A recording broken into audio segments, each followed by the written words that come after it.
Hello you, welcome to Geekism and welcome to the overview of the Planet Coaster Magnificent Rides Pack and 1.10 update. So a couple of days after it should have been released on the 18th, they found a bit of a game-breaking bug with the chairlift at the last minute and did the, I think, very honourable thing, but a little bit risky thing of saying, no, do you know what, we're going to hold out on this, we're not going to try and patch it after the fact, we're going to push it back a couple of days so that we give you something that actually works. And I think that's a great move.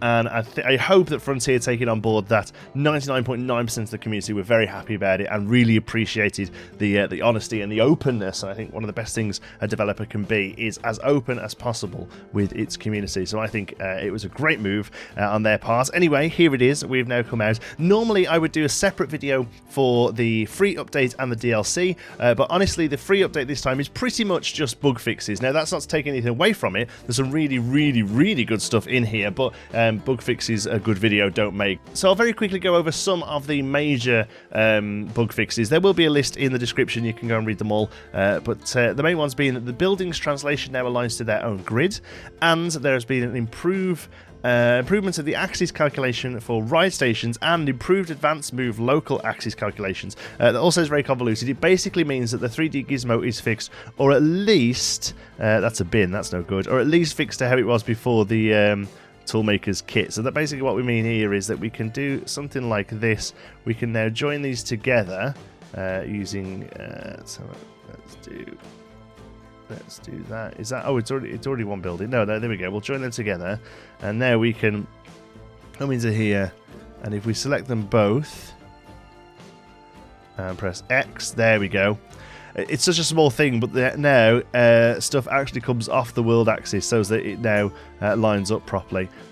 Such a small thing, but you know what, it's been making building difficult, so very difficult, so that's great to see that fixed. And also, the other main one that jumps out to me is fixing a performance issue relating to collision in very complex parks, which I would go as far as saying that's probably the FPS bug that we've been seeing in larger parks recently as well. So glad to see both of those fixed. Let's dive in and have a look at the new rides. First up then, these are in no particular order, but we'll go through the flat rides first, is the Grand Carousel. It says here, arguably one of the most beautiful and elegant fairground rides ever made, and a true community favourite. It's fun for all the family and will evoke fond memories for everyone. Beautiful, lovely, really nice. Now, there are two ways they could have gone with this. They could have gone for a traditional all-horse one, or they could have gone for this one that gives you a few other features as well, like the aeroplanes and the teacups and things. I actually prefer this one. I think it looks more interesting than just having loads and loads of horses. But yeah, this is really cute. There's really nice artwork around the top, really nice sort of reflective panels, new music as well, although I'm not sure you're going to be able to hear it in this video, but there's some new carousel type music, some organ music, and yeah, this is really beautiful. You know, it took them a while to get this one in the game, but I think they've really outdone themselves with how it looks. It's really beautiful. There's been a hell of a lot of us using the Venetian carousel and trying to kind of make it look like a bigger carousel using the overhangs and stuff, but you know, this is going to go straight into Pinewood Hills, straight into a lot of people's park, I think, especially in America. These things, they're a big deal. You know, the Grand Carousel, especially the covered Grand Carousel, very big part, of a lot of sort of family American parks. I think a lot of people are going to get a lot of use out of this one. Very nice start to the DLC. Next up then is the Power Moves. This is based on a breakdance, very popular flat ride, very common flat ride, lots seen in fairs and things like that. And this is really nice. There's a lot of customization with different sequences you can put into this. So there's this one where they sort of tip up and spin, and then there's actual ones where the whole things turn a little bit as well, the whole sort of mechanisms turn. Really nicely done, lots of really cool animation. And now usually these, especially in fairgrounds, these have really horrific scenery pieces on the back of them with like awfully painted women with sunglasses and bad celebrities, and Shrek is always on there for some reason, I don't know. Luckily, they've taken the liberty to add these in, but to place them as scenery pieces. So although this is a ride pack, it does come with a couple of scenery pieces. You'll find them under Power Moves, and it comes with two, and they click with F as well, which is awesome. So there's this one, which is the basic one it comes with, and this is sort of the replica of the ones that you see in real life with the bad painting and the women with sunglasses. Always women with sunglasses for some reason. But using Planko people, this is gorgeous. I would quite happily throw that one straight on, to be honest with you. But they also add a display panel version, so you can actually add your own backdrop pieces in there. Now, it comes with a few. So we have this awesome Kraken one, we have the Planet Coaster one. This is sort of like their official background that they use for kind of everything, really, with the King Coaster and that, which is really good. And then there's also a spooky one too, which I think is really, really good. Look at that, with spiders on. So you can use any of those straight away, or you can just add your own in, although it might take a little while to figure out like how you get them stretched. It looks just like a stretched image. You're going to have to play around with Photoshop, but if you're able to get your own images in there, you know, you kind of know what you're going to be doing. But yeah, great that they gave you the option and that it's completely, customizable, and if you don't want it, you don't have to have it. Next up is the Swift Eagles, a ride from a bygone era that has stood the test of time. Your guests will love sailing through the air, but watch out for cheeky riders snapping the cars. I'm not 100% sure what that means. This is a bit of a... I'm not 100% with... Well, how's the best way to say this? I've never seen one of these in real life, but I believe they're very common in the States, and they're still building them now, I think, so that's quite cool to see. I do like the fact that it's very plain and look quite vintage looking. This could well work in Pinewood. I think, although most of them do have the eagle look to them, I would maybe kind of preferred it without that on, I think, or at least as an option.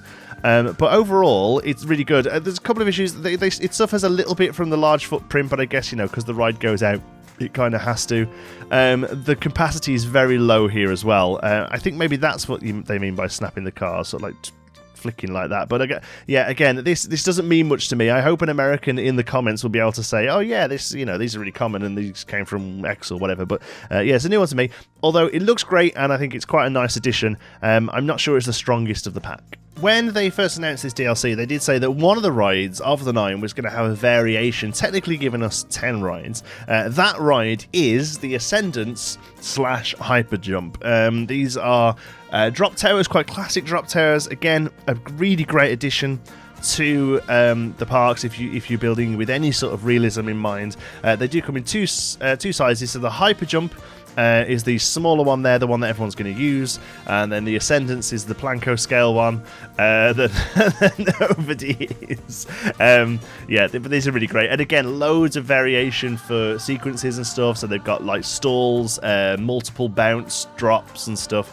Yeah, really great. Lovely. Love the fact that they're plane themed as well. You can just see how much Frontier have listened to the community with this, and also sort of shifted the focus of their game a little bit. If you compare these to some of the original drop towers and the sky rides with the big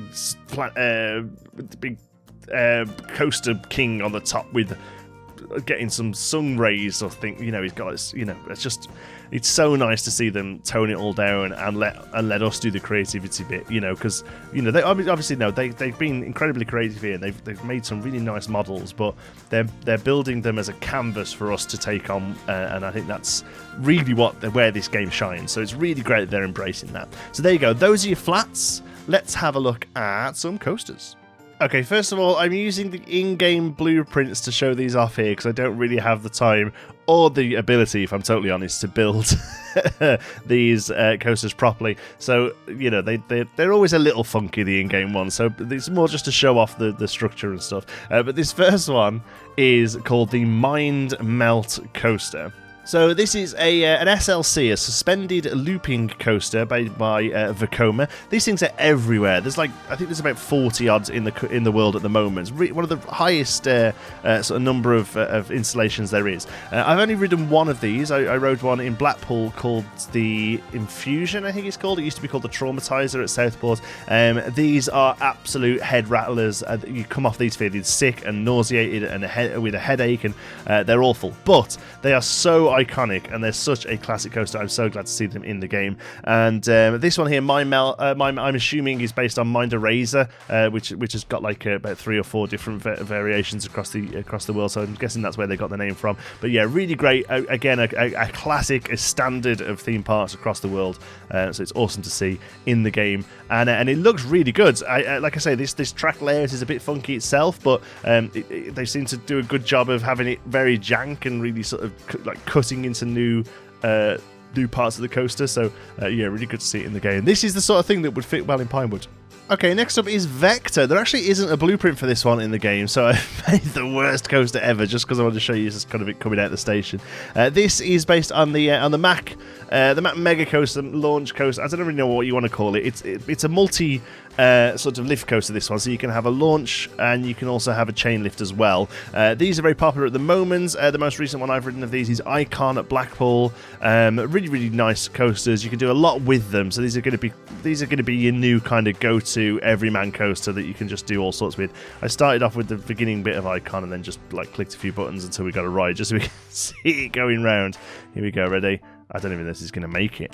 Let's see if it even gets up there. Oh, no chance. That ain't gonna go up there in hell. Look, perfect. Okay, but there you go. So yeah, Icon recreations. I think Talon, I think, is one of these as well. But again, don't quote me. I'm no coaster expert. But it's really nice to see in the game. Nice, very usable coaster that you can do lots with. And the last one, again, a massive community favourite. This in the game is called the SLV, not to be confused with an SLC. This is it's actually named after Silverette, one of the Great Planet Coaster creators, and in his honour, because this is I know a coaster he's been asking for a long time. This is a Schwarzkopf coaster built by a guy called Anton Schwarzkopf. These, again, they were at one point all over the place. They're not seen so much anymore. They are a bit jank, but some of these are really good. I rode my first ever one of these quite recently, actually, at Winter Wonderland in London. Called it used to be called Olympia Looping. I think now it's called Munich Looping. It's the one with the 5 loops that are all coloured like Olympic rings. But here we go. Again, this is the in-game blueprint, just to kind of show you how it looks. The main thing about this is they have these very iconic supports. These are very Schwarzkopf supports here, so it's great that they've put those in. The track itself is very flat. You can have curved lift hills on these. In fact, most of them do have a curved lift hill, as you can see here. I think it's actually going... Which way is it going at the station? Oh, this is... this is... They also do like a boomerang type ride as well, which is what this one does. But again, you can go either or. You can have a looping circuit, or you can do this weird sort of boomerang thing that they've got going on here. So again, we'll let it run. Do you know what? Let's ride this one a little, so we can really see how it goes. So we get thrown out.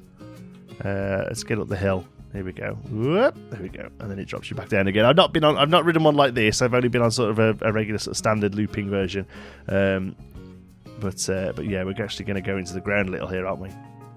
Oh my god, we're all dead. Right, okay, cool. But there you go, there's the coasters. Really good. Last thing we've got to look at is these track rides. Next up is the Tracker, a weird name because it's a new Trackless ride, actually. I mean, I know the game itself has a track there for you to see, but obviously, you've got to build it. The idea here is that these are actually have motors inside them, and they're programmed to know where to go.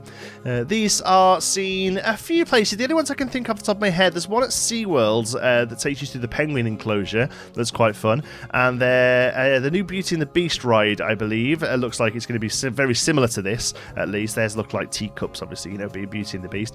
This is quite nice for a few reasons. One, it's very similar to the Huntsman, which is from the Spooky Pack, but it has a higher capacity, which is good, and also it's much less themed, as you can see there. There's very generic theming, which again is really great. The Huntsman, as nice as it is, it has all like cobwebs and bats on and stuff like that, so you're kind of limited to using it in a spooky situation. Whereas here, this I think is going to be people's go-to track ride now when they look at doing, especially those massive like cinematic track rides that we get on YouTube that are so good, because this one, as well as the track itself, again, this has full tilt and movement, and turn it round and lift it up and do whatever you need to do with it. So yeah, again, nothing really to write home about. It's not going to be the thing that we all take away from this pack, but it is going to be, I think, a very usable, it's going to be a workhorse type of ride, this one.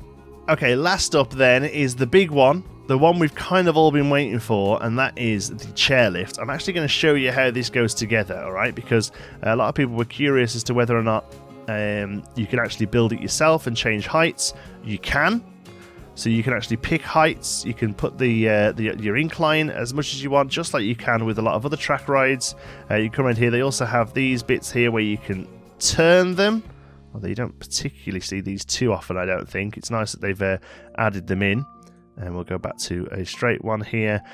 I'm so excited for this, to be honest with you. Pinewood Hills has had a chairlift in it since we began, pretty much. Ruble Trillions placed it in, but it's never been working. It's been a scenery piece one, so it's so good to see it actually come in here now. We're a little bit low there, aren't we? Let's let's go back to here. There we go. So yeah, you're gonna have to play around to get this right. But I just wanted to show you. There, that'll do. Actually comes in, and then we need a drive station wheel at one end as well. So that's kind of how this works. You have to have the wheel at one end and the drive bit at the other end. Although I think you can do multiple stations, although I'm not actually 100% sure about that, to be honest with you. I haven't had time to try. But because I'm going to be using it like this, so here's how I'm going to show it you. Let's get done on that. I don't think we'll worry about getting people on it because it's going to take a while to line up all the paths, and we've got to stick them over there as well. But here you can see now, I'm pretty sure, yeah, see this is the thing, you see, people were saying, oh, they've worked out how to split up groups. I don't think they have. I think what you'll find actually is each 3 train here is a car, and although they keep moving separately like that, you'll see, yeah, you see the people actually fill up in 6s, which is the largest group you can have in Planco. So it works very similar to the Huntsman, so yeah, but I think it looks a lot better here because they've managed to get the spacing right on all of them, whereas the Huntsman moves, not a Huntsman, sorry, the Riot, is it called? The Riot? The Hoax. That's it, the Hoax. The simpler track ride in the Spooky Pack. But that sends cars out in sets of 3 and has gaps between them. Whereas here, they never actually stop moving through the station, which I think is fantastic. Now, if you are going to be a pedant, which I know some of you will be, this is possible here. Them slowing down through the station is possible, but it can't work like this. Okay, so this is all one cable. For them to work like this, it needs a big second setup. So they've kind of took a slight artistic liberty here to use a simpler cable method, but have the ability for these to slow down. So if you're going to be that guy, I'm going to point out now that yes, I have noticed. Personally, I think it is a perfectly acceptable thing to change because it does mean that we get this constant flow of people. They're already on their way back. Oh no, I suppose they're getting put in from the other station, aren't they? How good does I'm so excited about getting this to Pinewood. Unfortunately, with this pack being slightly delayed, I'm not going to get a Pinewood video out for Friday because I'm actually away now, having some time with the relatives for Christmas. But I can't wait to dive in back to Pinewood just after Christmas and add all this cool stuff. This here, the carousel, probably the breakdowns, probably all of them, I think. And eventually we are going to look at putting 1 or 2 of the new coasters, well, 1 of the new coasters in at least in a new area of Pinewood. But this, I'm so excited. If I'm totally honest with you, I wasn't particularly enthused when I first heard they were doing a ride DLC. I was like, oh, okay, yeah, some more rides would be quite good. But the amount of these that they seem to have got so right, and they've listened so much to the community. I don't think there's anything. I think maybe probably this one that could have probably gone on the vintage pack and they decided to hold it for this or something like that. Pretty much everything else in this pack has been stuff that the community has been begging for, and it's so awesome to see them approach it like this. Do I want to see more ride DLC packs? Yeah. Would I like to see more scenery packs? Yes, still. I've said this in other videos. Even though we have the Theme Maker's Toolkit, there is still something to be said about getting 300 pieces designed by Frontier that all work well together, that are all well optimized and things like that. So I personally would like to still see scenery packs. I would like to still see more ride packs as well. I think there's a lot of stuff that people are still asking for. I would maybe like to see a gondola version of the chairlift would be quite good. I know there's still a few coasters that people want. There's obviously, loads of flats they can pull from. Maybe a proper Omnimover. Now they've got, they're close. They are so close to being able to do Omnimovers now with this. This is a lot of new tech going into the game, so it's really, really awesome to see. Like I say, it comes with a whole host of bug fixes as well, new music, new voiceover, triggered sound effects for the Skies chairlift, so probably things like, oh, please watch where your feet are going, but in Planco, James Stantle have been at work on those, I'm sure. Yeah, overall, I think this is well worth your money. I know a lot of people are going to get much more mileage out of this than they will with scenery packs. I know there are some people who probably prefer the scenery to the straight up rides, but I personally think this is after the Theme Maker's Toolkit coming out, this is a big win for Planco. This is a really good move by Frontier. And after the personally slightly weaker World's Fair pack, I think this has put them straight back on the map. I think this is a really, really good pack, and I think it's probably well worth your time. And cold hard cash, although what is it? It's like 7. It's like 2 coffees in it. It's like £8 or something. It's not much, is it? Compare it to something like the Sims DLC or whatever. I actually think it's pretty good. Yeah, this is really put a fire in my belly, as DLCs often do with Planco. I can't wait to get some of this in Pinewood. Thank you so much for watching. I hope you've enjoyed it. If you have, you can give us a like. It really does help out the channel. And if you're not already, don't forget to subscribe. Any thoughts, queries, or suggestions? You can pop those down in the comments. If you fancy a chat, you can find me on Twitter. I'm @JantySparrow. If you'd like to join in with the Geekism community, you can do so over on our Geekism Discord server. You'll find the link for that in the description. Thank you so much for watching. I'll see you in the next one.